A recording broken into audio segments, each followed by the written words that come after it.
প্রান্তিক মানুষের দোরগোড়ায় উন্নত চিকিৎসা সেবা পৌঁছে দিতে ডিবিসি নিউজ এবং ডিএমকে হেলথ কেয়ারের যৌথ উদ্যোগে শুরু হয়েছে ডিবিসি ডিএমকে হেলথ এক্সপ্রেস। এই মানবিক কার্যক্রমের আওতায় দেশের ৬৪ জেলায় ধারাবাহিকভাবে বিনামূল্যে চিকিৎসা সেবা প্রদান করা হচ্ছে।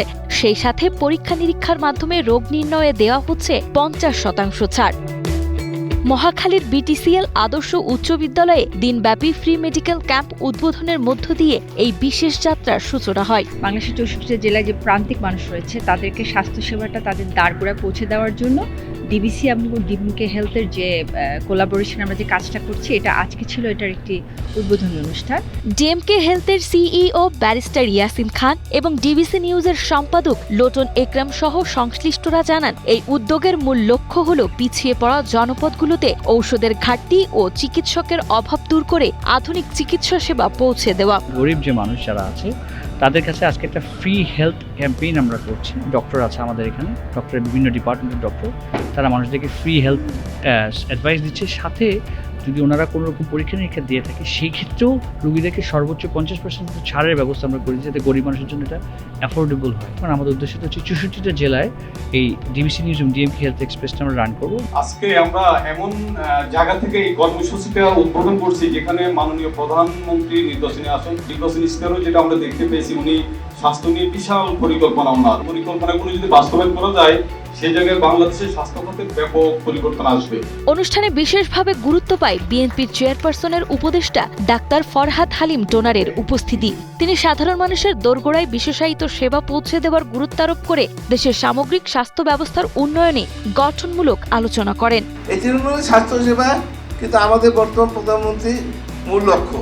প্রিভেনশন যদি আমরা যদি আর্লি ডায়াগনোসিস করতে পারি তাহলে আর্লি ট্রিটমেন্ট করতে পারবো, এবং অনেক ক্ষেত্রে আমরা যদি কিছু অ্যাডভাইস দিই যে এটা করেন, এটা করেন, এটা করলে আপনার রোগটাই হবে না। যদি রোগটাই না হয় তাহলে চিকিৎসা ব্যয় অটোমেটিক কমে যায়, চিকিৎসার প্রয়োজন হচ্ছে না।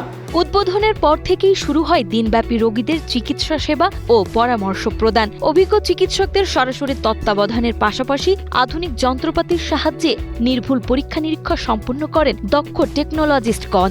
সাধারণ মানুষের কথা বিবেচনায় রেখে সব ধরনের পরীক্ষা নিরীক্ষায় দেওয়া হয় ৫০% বিশেষ মূল্য ছাড়। এছাড়া সঠিক পথ্যের মাধ্যমে রোগ ব্যাধি কমিয়ে আনার লক্ষ্যে নিউট্রিশনিস্টদের একটি বিশেষ টিম রোগীদের প্রয়োজনীয় পুষ্টি বিষয়ক পরামর্শ প্রদান করেন। ডিবিসি ডিএমকে হেলথ এক্সপ্রেস যে প্রোগ্রামটাতে আমরা অংশগ্রহণ করেছি, আমি আমার টিম সহ, আমাদের দেশের স্বাস্থ্য ব্যবস্থাকে যদি আমরা উন্নয়ন করতে চাই তাহলে অবশ্যই আমাদেরকে প্রতিটা রোগীকেই পুষ্টিবিদের কাছে আসতে হবে। অনুষ্ঠানে প্রধান অতিথি হিসেবে উপস্থিত ছিলেন প্রধানমন্ত্রীর স্বাস্থ্য বিষয়ক বিশেষ সহকারী ডক্টর এস.এম. জিয়াউদ্দিন হায়দার। বিশেষ অতিথি হিসেবে উপস্থিত ছিলেন স্বাস্থ্য অধিদপ্তরের মহাপরিচালক ডাক্তার প্রভাত চন্দ্র বিশ্বাস এবং ডক্টরস অ্যাসোসিয়েশন অব বাংলাদেশ ড্যাবের মহাসচিব জহিরুল ইসলাম শাকিল। এছাড়া ডিবিসি নিউজ ও ডিএমকে হেলথের ঊর্ধ্বতন কর্মকর্তা বৃন্দ অনুষ্ঠানে উপস্থিত ছিলেন। আমি প্রথমেই গভীর শ্রদ্ধা করে স্মরণ করি প্রফেসর মুমিন খানকে।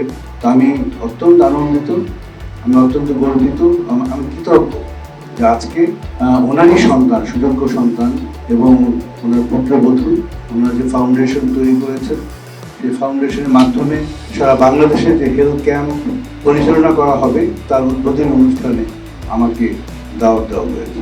স্যারের স্মৃতি রক্ষার্থে ওনার সন্তান যে উদ্যোগ নিয়েছেন, এটা আসলে খুব মহান একটি উদ্যোগ। বাংলাদেশের প্রতিটি ঘরে, প্রতিটি প্রান্তে, প্রতিটি গ্রামে সেই চিকিৎসা সেবা পৌঁছে দেওয়াই হলো আমাদের লক্ষ্য এবং সরকারের লক্ষ্য।